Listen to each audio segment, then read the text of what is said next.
Somebody once told me we had a very forced third movie. Now, before we talk about Shrek the Third, I want to make a minor correction to an earlier review we did. Oh no. I finally watched the uncut version of Hurricane Touchdown after years of not seeing it. You have to say the whole title. That was not it. Hurricane Touchdown, Supreme Evolution to Golden Digimentals. Thank you. Much better. I watched the entire thing finally, and with all the footage, the movie does flow much better. Okay. And makes a lot more sense. It just does not work as a climax of an entire movie. On its own, it's perfectly fine, especially if you watch the uncut version. Well, there you go. But anyway, now that I've addressed that, because this was gonna bug me if I didn't mention it on the show. So Hey, that was this second or third one that we did. So it's. But yeah, anyway, that's neither here nor there. Shrek the Third. So if you guys remember last week, I kind of lost my mind when Cody said I had to watch this movie. It was beautiful. I loved it. Thank you for that. With that in mind, I want you guys to know I hadn't seen this movie since I saw it in the theater in 2007. And now that I've watched it again, it is nowhere near as good as the first two. Let me get that out of the way right now. You were about to be nice for a second there, and then you just pivoted.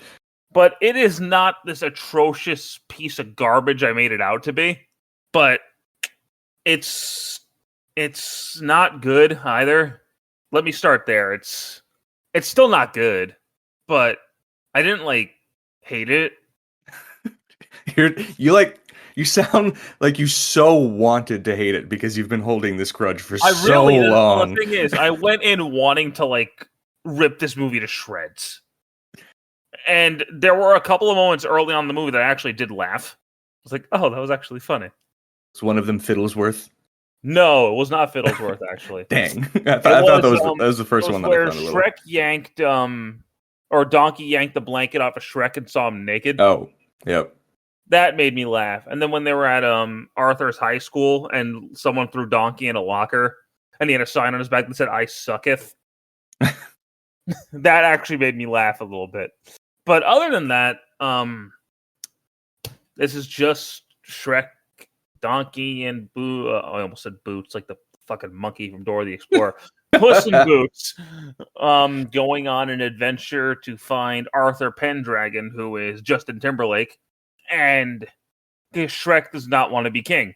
He's basically like Simba in the second half of Lion King, except he never steps up to be king. And it's also just not really fun like the first two movies. It's just kind of it feels like this whole thing is just going through the motions. Yeah, it feels a lot smaller, especially after 2, which was I don't know, I just felt bigger. I was thinking about this too. There aren't a lot of new characters in this one. That's true. Arthur. That's it. And I think Arthur's actually a big reason why people. I remember when this came out, people were just tearing into Arthur. Like they did not like his character at all. I understand. He really is just kind of a brat, and he's. You don't really buy his friendship with Shrek. It does the same thing a lot of movies tend to do, especially kids' movies, where it's just like these friendships form in 3 seconds, and it's like, wait, when did that happen?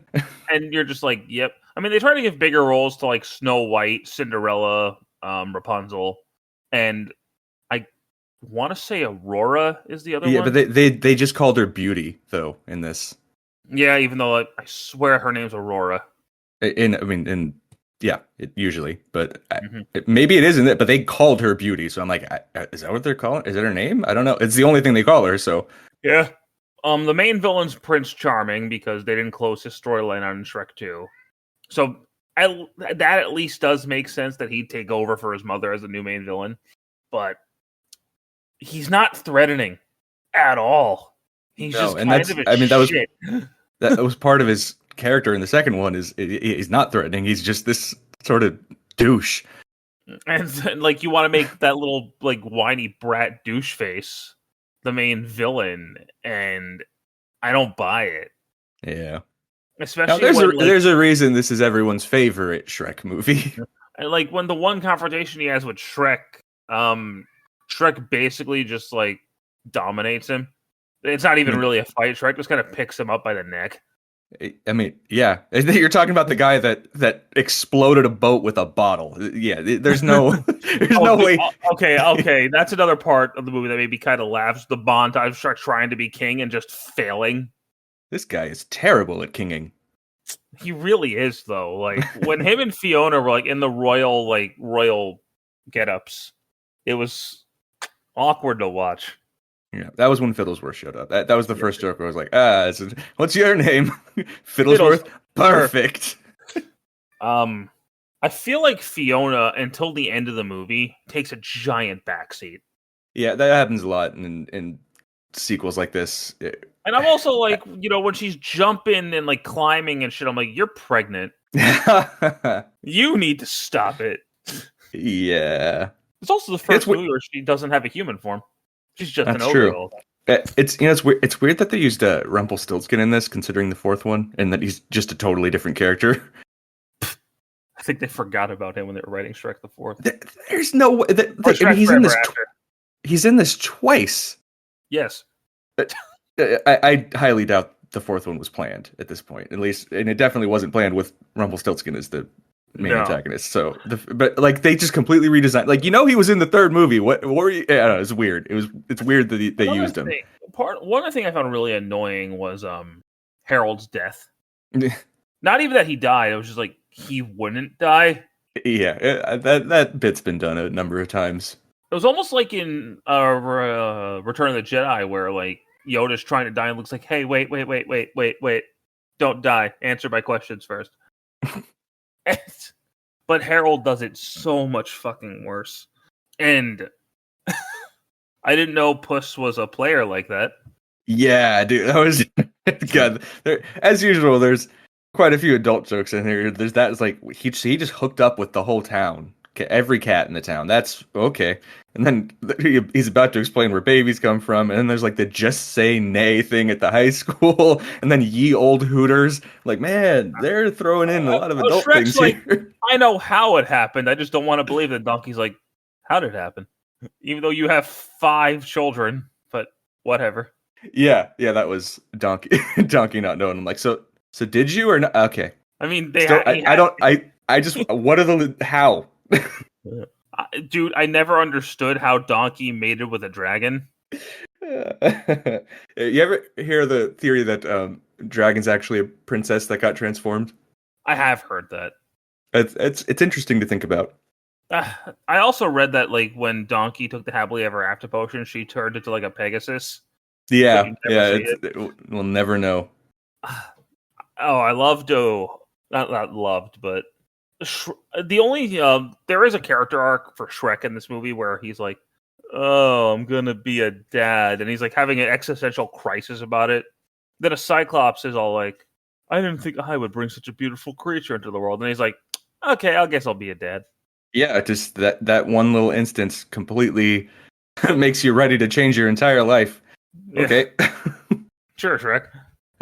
Yep.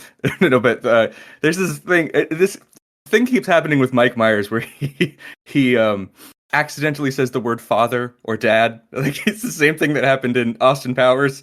Yeah. Shrek's talking to Arthur and he's like, "You're gonna be a father," and Donkey's like, "Shrek, you said father." And it would have been so funny if Shrek responded to that, "No, I didn't." Oh God, that would have been something else. Straight from Austin Powers.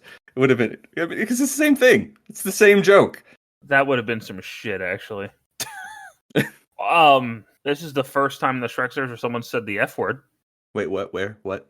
Well, Puss is looking at Shrek on the boat and he's like, "My friend, you are royally..." Oh. Okay, yeah, the censor, yep. Like, he couldn't even bring himself to say I love you to his wife when he found out she was pregnant. He's like, me too. Yeah, me too. You. That was... Yeah, and again, he leaves with that and comes back like, I am ready to have 3 ogre babies. Okay. I mean, I don't know if he planned for 3, if he was only expecting 1, but then there's just 3 of these little shits. It's better than the nightmare he had where there was like hundreds of them. Yeah, that nightmare was something, especially the ending of it. Duh. The sad part is, you know, it's a dream sequence the second he gets back to the swamp. You just know. Yeah. And then the part where Charming goes to that bar, I forgot what it's called. I can't remember. I'm gonna call it the Snuggly Duckling because Tangled pretty much used the same thing later on. Yeah, I mean that's basically what it is. I know they named it in the second movie. I just can't remember what it was called. Yeah, me neither.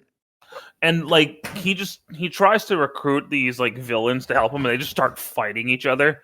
Makes sense. It's kind of what they do. Yeah.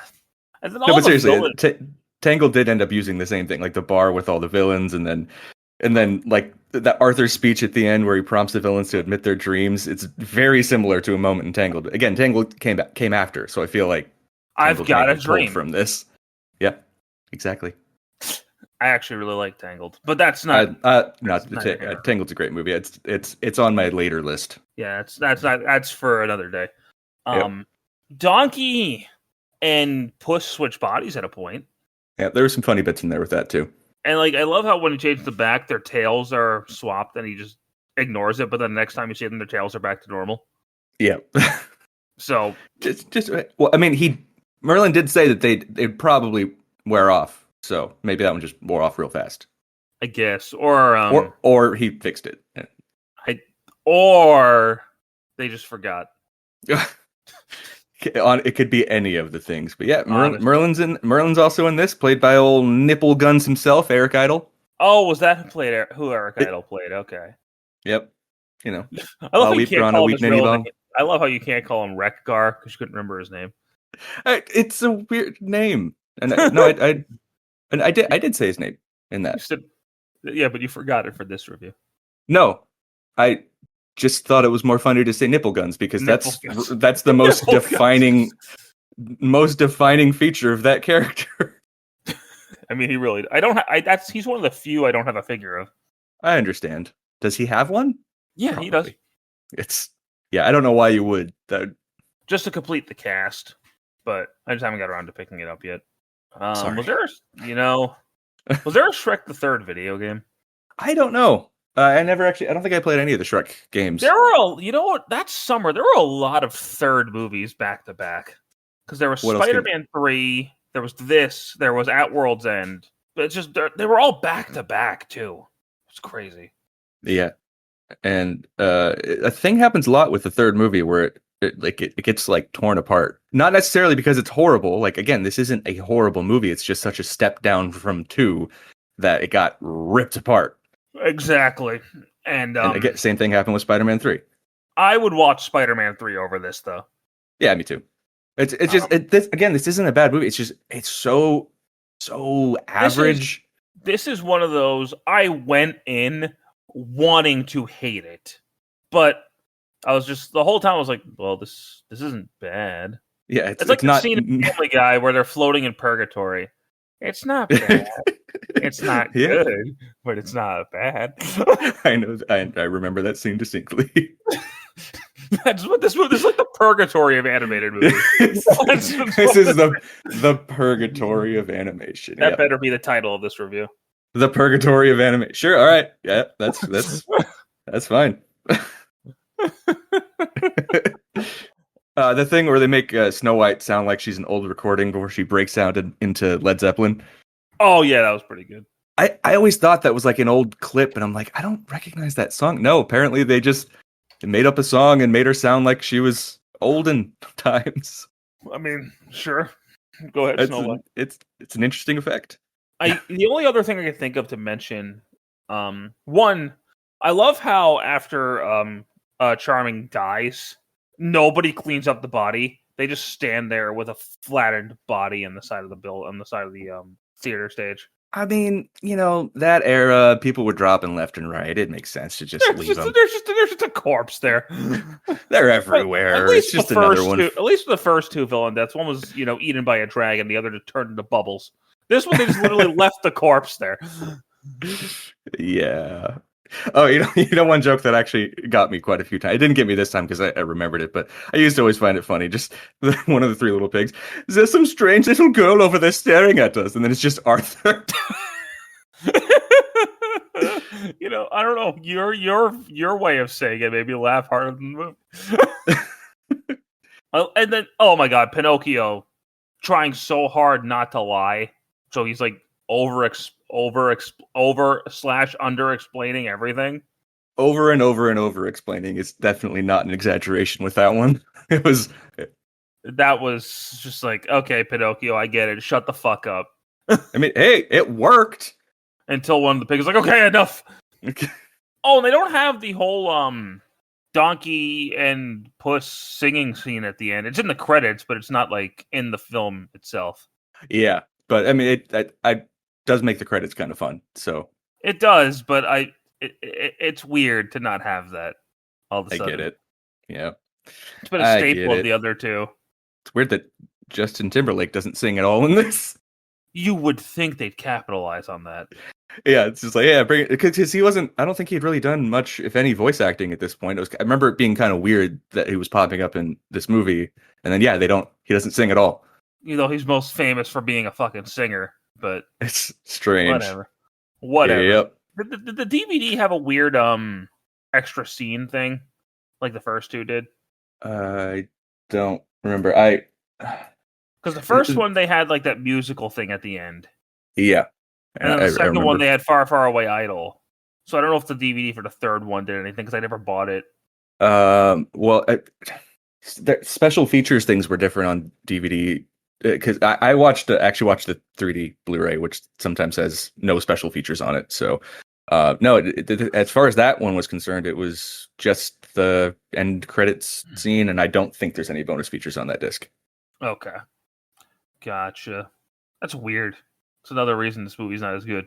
You're just giving me more reasons to not think it's as good. No, I remember the original Shrek DVD had this pretty cool thing where you pop it into your computer and you were able to voice over the lines. There were a lot of things on DVDs back then. That's actually awesome. I didn't know that. Austin Powers also had that. What is with it? Why are there so many carryovers to Mike Myers movies? Does Cat in the Hat have that too? I cannot say I've ever put Cat in the Hat DVD in a computer, so I don't. I wouldn't blame you for avoiding that like the plague. I can't remember if I ever had it. I know I watched it as a kid quite a few times, but did we ever have the DVD? I can't remember. That is one of those movies a kid would love, an adult would want to shoot themselves. Oh my god! I always remember the Dirty Ho joke, though. I don't think there's much more we could say about Shrek the Third. No, but we can talk about the fact that Shrek 5 just got delayed by 6 months. Did it actually? Yeah, and I don't think they officially said why, but a lot of people are wondering, is this an ugly Sonic situation? It very well probably is. But do they... I mean, we're talking about a very small character model adjustment. Do they need 6 months for that? It's not like they're completely changing the model like they did with Sonic, so... Yeah, this is not a complete... You're talking about a very subtle shape change. It's not at all what Sonic was. Well, I guess it's because it's Shrek. It's Fiona. It's their daughter. It's Donkey. It's Puss. It's everybody. I think maybe they're changing the animation a bit, because I remember in that teaser trailer thing, Donkey was animated a little bit differently. Not just he didn't just look different; he was moving differently. Actually, they all were. Now that I think about it, yeah, so they might be tweaking the motion too. That has to be what it is. But yeah, and this is also, I found out that the third Spider-Verse movie, I guess, has a release date now, because when I heard that thing about Shrek 5 getting delayed by 6 months, there was also, it's going to be competing with Spider-Verse 3. I'm like, wait, when did Spider-Verse 3 get a release date? Yeah, apparently they're right in the same window now. Oh, that's insane. But I mean, are these really competitors? I feel like the audience isn't 100% crossover. You might have some, but... obviously some. Who doesn't love Spider-Man? But... It's fair. I don't look at, Shrek 5 and go, oh yeah, oh man, it and Spider-Man are totally competing. No, they're different enough that, but people are like, oh, but they're both animation, so they're competitors. That's just not how things work. It's not. It's absolutely not. But I think it's time for me to announce the next review.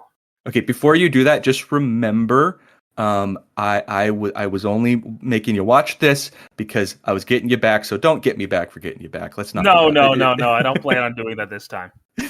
This But time. I don't think we're going. I think we're going to go back to comic book movies this time. All right. And I think it's time I rewatch a movie I haven't seen in a long time. So we're going to talk about X-Men. That's a plan. That's good. I figured we'd do that eventually. I'm actually surprised that nobody has yet.